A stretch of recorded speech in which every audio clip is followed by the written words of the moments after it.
Hello guys, how are you and welcome back here to my social study class with me. Friends, this is the chapter number first, Unity in Diversity in India in Political Science, and before this part we have studied about the joint and nuclear family, advantage and disadvantage, etc. Now here we will read about socio and economic diversities in India. There are great socio-economic diversity in India. बच्चों, भारत में आपकी सामाजिक और आर्थिक जो भिन्नता है वो बहुत ज़्यादा पाई जाती है इंडिया में। आर्थिक बच्चों आपकी पैसों से संबंधित, और सोशियो मतलब कि गरीब अमीर, इस तरह से। Some people have a higher status in the society while some people have a lower status in the society। कुछ जो लोग होते हैं बच्चों, उनकी समाज में अच्छी पोजीशन होती है, जबकि कुछ ऐसे लोग होती हैं जिनकी समाज में जो स्टेटस होती है वो काफ़ी लो होती है, यानी कि वो बिल्कुल गरीब तबके में आते हैं। इस तरह से हमारा समाज अमीर और गरीब दो पार्ट्स में डिवाइड है।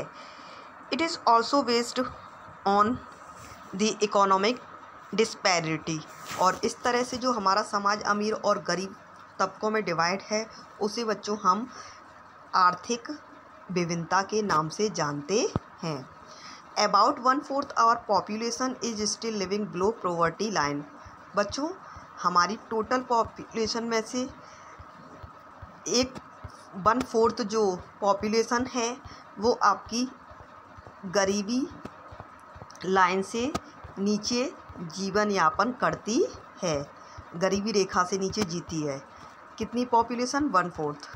While some people are very rich, और कुछ जो हैं बच्चों, जो लोग समाज के वो बहुत ज़्यादा रिच हैं। Generally the landless farmers, small farmers and daily wage earners are poor, और दूसरे तबके जैसे कि कुछ किसान जिनके पास ज़मीन नहीं होती है और छोटे मोटे किसान होते हैं, और जो डेली मजदूरी पर काम करने वाले जो लोग होते हैं वो आपके पुअर होते हैं। This socio economic disparity sometime leads the social conflicts. और बच्चों, इस तरह से समाज में जब बहुत ज़्यादा आपका सामाजिक और आर्थिक जो समाज में भिन्नताएं हैं वो बढ़ जाती हैं, तो उससे आपके सामाजिक संघर्ष क्रिएट होते हैं या पैदा होते हैं।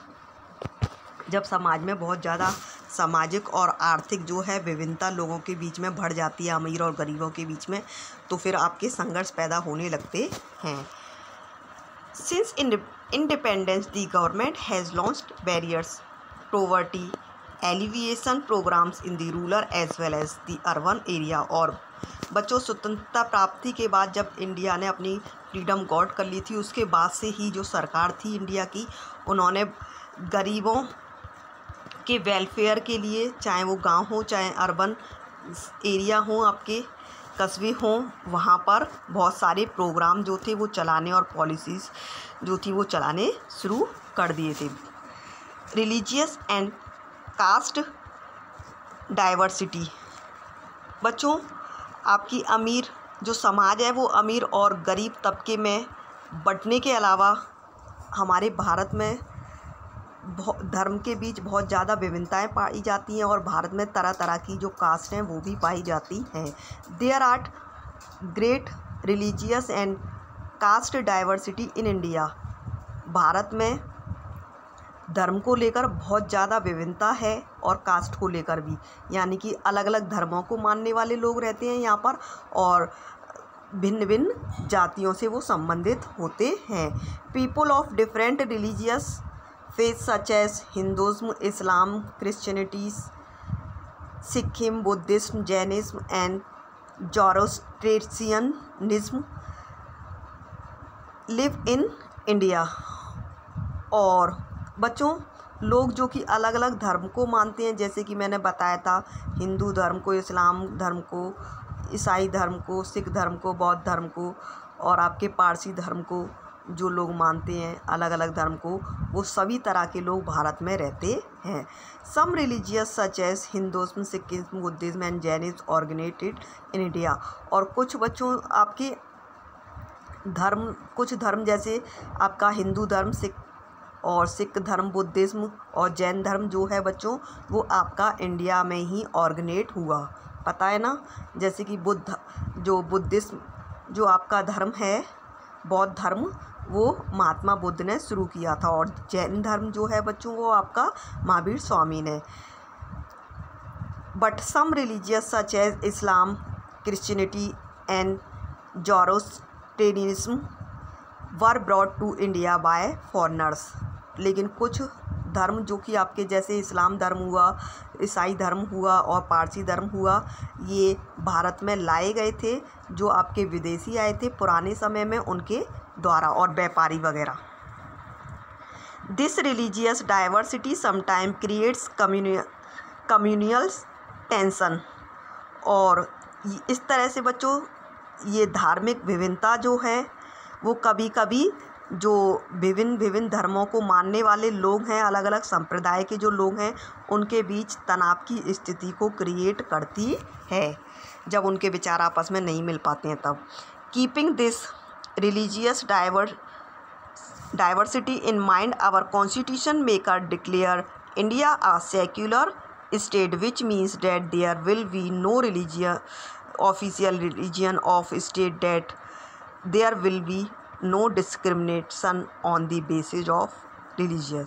और इसी तनाव से बचने के लिए जो आपके बच्चों कॉन्स्टिट्यूशनल मेकर थे, जिन्होंने आपका संविधान लिखा था, उन्होंने जो इंडिया है उसको एक सेक्युलर स्टेट बनाया। सेक्युलर स्टेट का मतलब कि भारत में सभी जो धर्म हैं वो उन सभी धर्मों को एक समान दृष्टि से देखा जाएगा।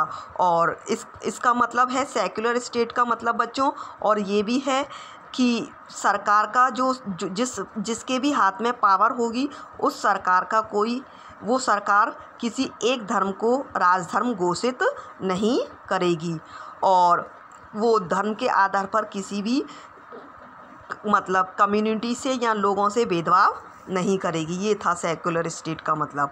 तो ये आपके कॉन्स्टिट्यूशन के जो निर्माता थे, उन्होंने इस तरह के सिस्टम को अपनाया। Beside religious diversity there are various caste and subcaste as especially in Hindu religion. बच्चों धार्मिक विभिन्नता के अलावा भारत में बहुत सारी कास्टें हैं और सब कास्ट भी हैं, आपकी उपजातियां हैं। जैसे कि हिंदू धर्म में बहुत सारे जो लोग हैं, जैसे कि आपके ब्राह्मण हैं, तो ब्राह्मण हैं। इसके अलावा आपकी छोटे मोटे कास्टों की जो बहुत सारे लोग धर्म को मानने वाले हैं, वो आपकी सब कास्ट कहलाती हैं। तो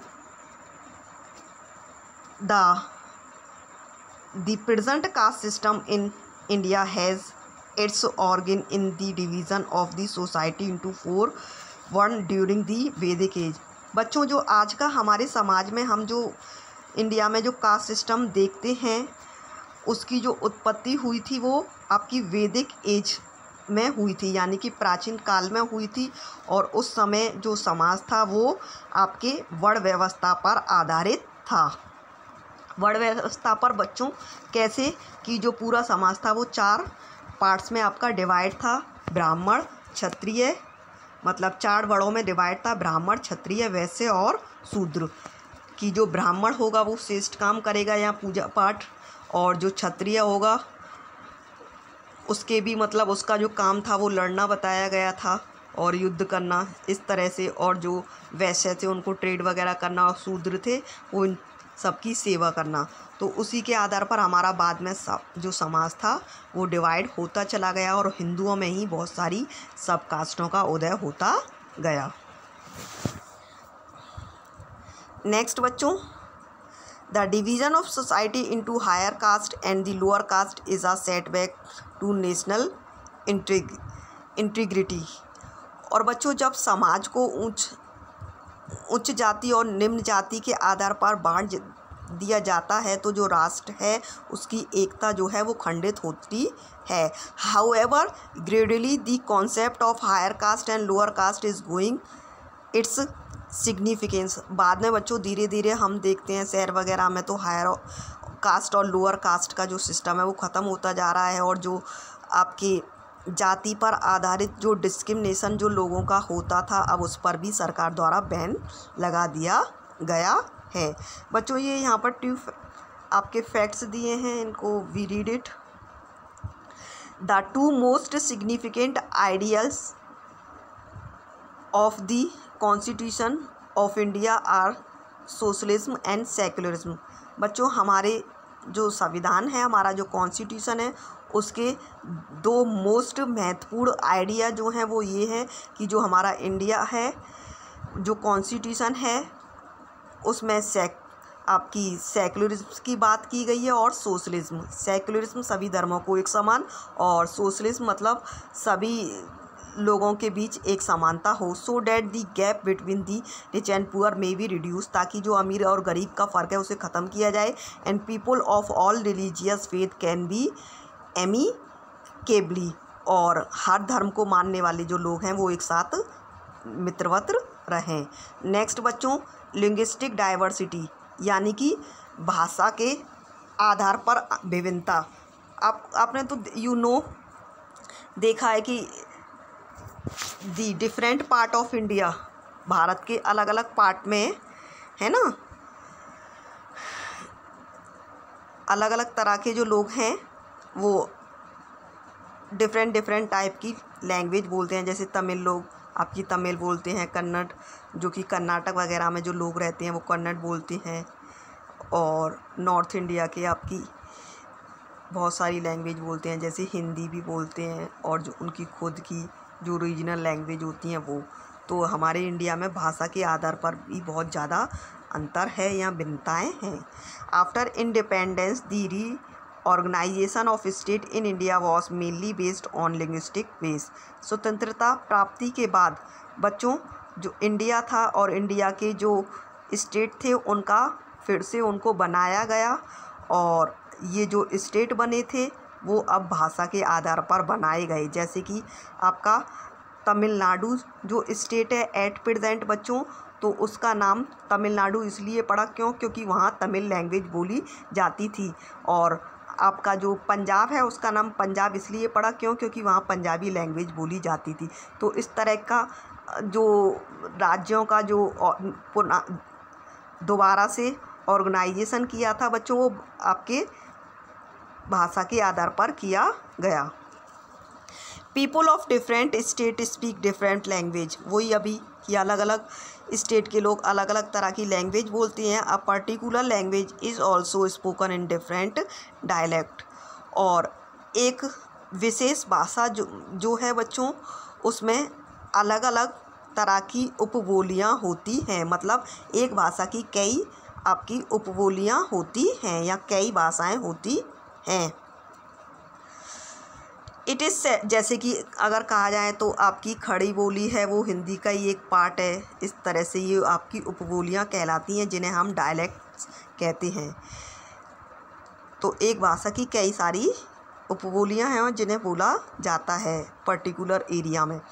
it is said that dialect in India changes every 40 kilometre, और ये भी कहा गया है कि भारत में जो आपकी डायलेक्ट है बच्चों वो हर 40 किलोमीटर की दूरी पर चेंज होती है।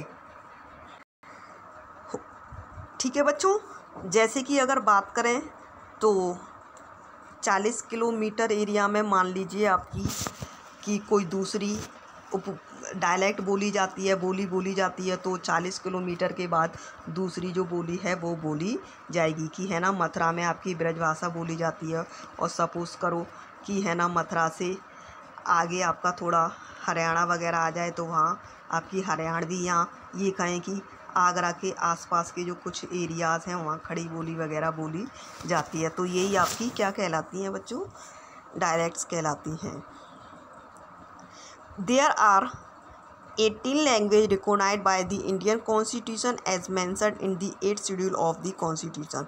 बच्चों जब हमारा संविधान बना था तो संविधान में आपकी 8 शेड्यूल थी, अनुसूचियाँ थीं, और उन अनुसूची में बच्चों हमारी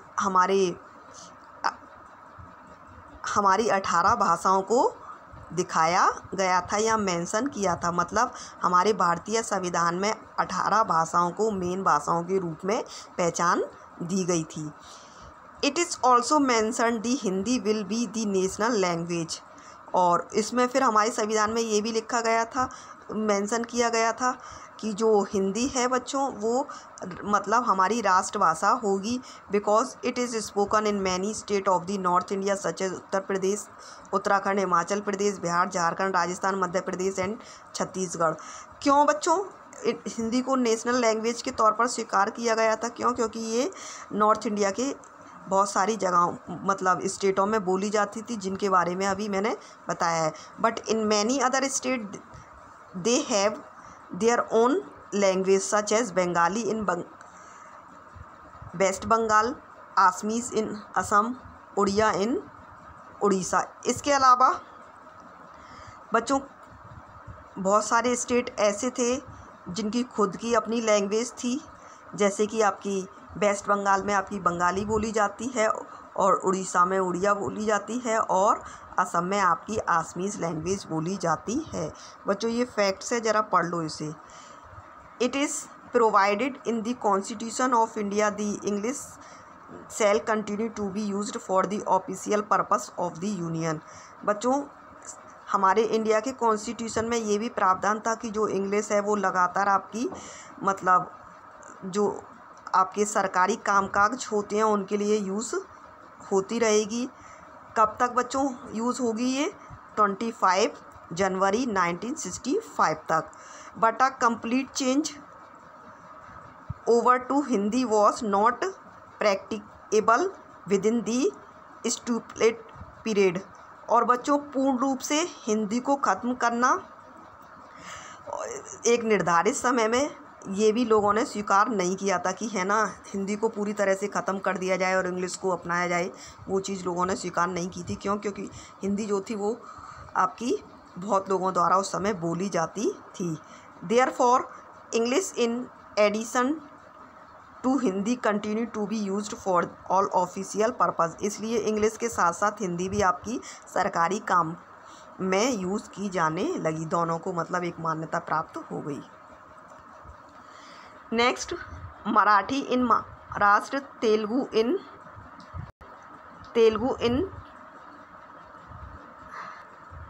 Andhra Pradesh, Kannada in Karnataka, Tamil in Tamil Nadu and Malayalam in Kerala. तो बच्चों ये अलग अलग स्टेट हैं आपके जहाँ पर आपकी अलग अलग लैंग्वेज बोली जाती हैं। Sometime the linguistic diversity pose a threat to our national unit. और बच्चों कभी कभी ऐसा होता है कि जो भाषा में जो बहुत ज़्यादा विभिन्नताएं पाई जाती हैं तो हर कम्युनिटी यानी कि हर समूह के लोग जो कि अलग अलग भाषा बोलते हैं वो चाहते हैं कि उनकी जो भाषा है उसको ही महत्व मिले और उसको ही प्रीफरेंस दी जाए। तो इसको लेकर बच्चों संघर्ष होते रहे हैं और उससे जो राष्ट्रीय एकता है उसको एक धमकी मिली है। यहाँ राष्ट्रीय एकता जो है वो खंडित हुई है। Unity in diversity. बच्चों हमारा जो इंडिया है वहाँ पर तरह तरह की मतलब चीज़ें देखने को मिलती हैं। अलग अलग धर्म होते हैं, अलग अलग भाषा बोलने वाले लोग होते हैं और उनके खान पान रहन सहन सब कुछ डिफरेंट होते हैं। फिर भी उन लोगों में यूनिटी होती है और इसी वजह से उनको इंडियन कहा जाता है। जब हम when we go outside from India, बच्चों जब हम इंडिया से बाहर जाते हैं तो हमारी जो पहचान है वो कैसी होती है? हम वहाँ जाकर पर्टिकुलर ये नहीं कहते हैं कि हम इस स्टेट के हैं या हम इस स्टेट में ये वाला डिस्ट्रिक्ट है, ज़िला है, वहाँ से बिलोंग करते हैं या उनका ये गांव है या ये शहर है। हमारी जो वहाँ मतलब बाहर जो पहचान होती है वो पहचान होती है हमारी इंडियन से। सबसे पहले हमारा जो इंट्रोडक्शन दिया जाता है वो इंडियन के तौर पर ही दिया जाता है। India is a country of tremendous diversity but India diversity has been a source of its strength. बच्चों, भारत में बहुत ज़्यादा मतलब विभिन्नताएं हैं, अंतर हैं लोगों के बीच में, लेकिन जो इंडिया की डाइवर्सिटी है वो इसकी ताकत का एक सोर्स भी है। इंडिया को मतलब शक्ति प्रदान करती है ये डाइवर्सिटी। कैसे? When the British ruled India, they tried to divide the Indian society on the basis of religions and caste. They adopted the policy divide and rule. They became successful to some extent, but during the freedom struggle of India, people of all religions and caste came together against the British rule in India.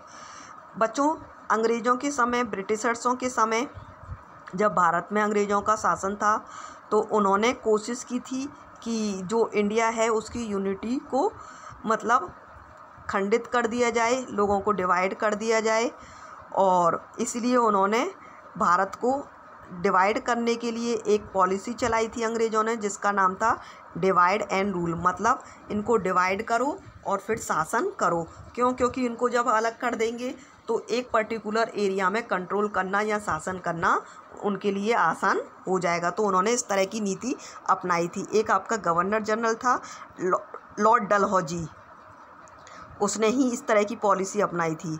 और फिर बाद में बच्चों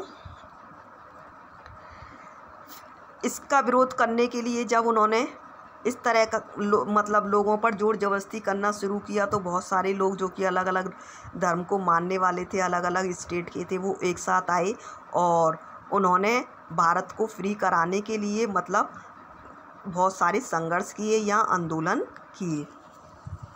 The following lines are taken from a song sung after the Jallianwala Bagh in Amritsar, in which the British General Dyer ordered his soldiers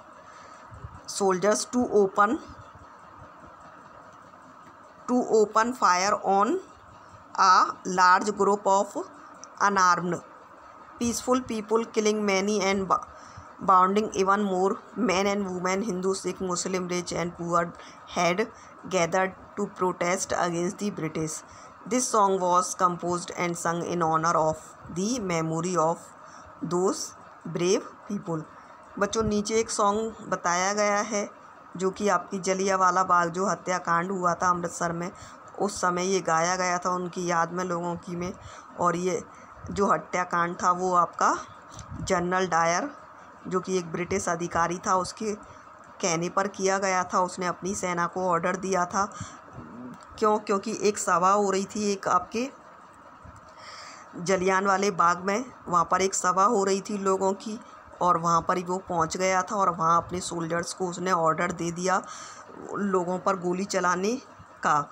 और जो लोग थे जो सभा में शामिल हुए थे वो बच्चों खाली हाथ थे, उनके पास कोई हथियार नहीं थे। और इस तरह से बहुत सारे जो लोग थे वो मारे गए और बहुत ज़्यादा लाखों उसमें घायल हुए थे। इनमें आपके मैन, वुमेन, हिंदू, सिख, सब तरह के मुस्लिम लोग थे, चाहे वो अमीर और गरीब, सभी तरह के लोग जो थे वो अंग्रेज़ों का विरोध करने के लिए, वहाँ पर शांतिपूर्ण विरोध करने के लिए इकट्ठा हुए थे। तो बाद में फिर उन्हीं के सम्मान में इस तरह का जो गाना था वो कंपोज किया गया था कुछ बहादुर लोगों के द्वारा। बच्चों, आज के लिए इतना ही, बाकी कल नेक्स्ट पार्ट कंटिन्यू करेंगे। So thank you.